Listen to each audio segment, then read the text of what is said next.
Dahil pa rin sa gulo sa Senado, pinakakasuhan din ni dating Senador Antonio Trillanes si Acting Senate Sergeant at Arms Mau Aplasca.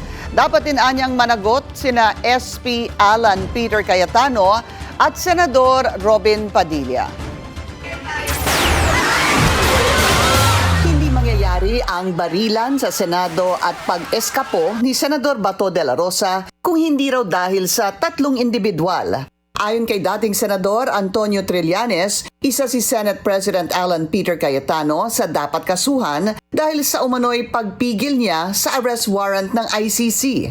Ngayon, wino-walk back niya. Sinasabi niya, nung nakalaya na, wala naman daw valid warrant. Bakit ka nag-issue ng protective custody kung walang valid warrant in the first place? He can cover things up with Bible verses o kung anumang mga legal jargon, but at the end of the day, ganun ang ginawa niya.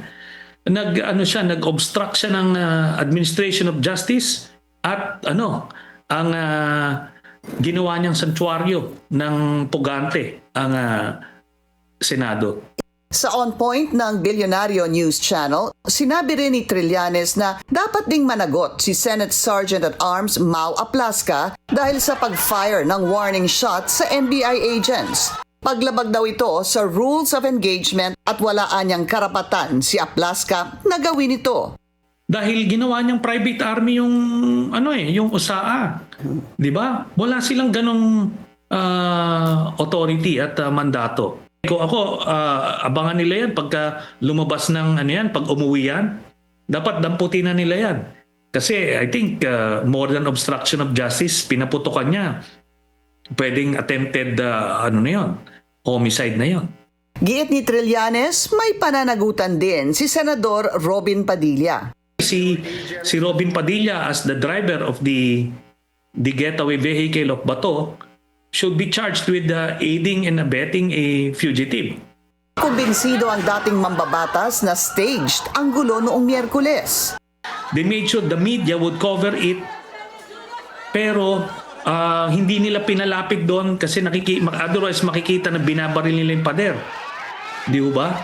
So, alam nila, nag-sow sila ng chaos to draw public sympathy. Una nang naging emosyonal si Cayetano sa spekulasyong gawa-gawa lang ang nangyaring barilan. I don't think there's any question. The Senate is under attack, was under attack. All of you, your lives were in danger last night. So I know it's your job to ask a question, but you will tell me pagka may nagpaputok na warning, hindi under attack yon? Yung mga ganyang style ni Cayetano, yung mga pahampas-hampas ng mga performative, yung performative politics na style niya. Hindi niya ma-justify. How can he say now na the Senate was really under siege? Who was attacking the Senate? Base raw sa impormasyon ni former Senator Trillanes, nasa Metro Manila pa rin si Senator Bato de la Rosa. Mag-follow sa aming mga social media accounts at mag-subscribe sa aming YouTube channel para sa pinakahuli at eksklusibong mga balita.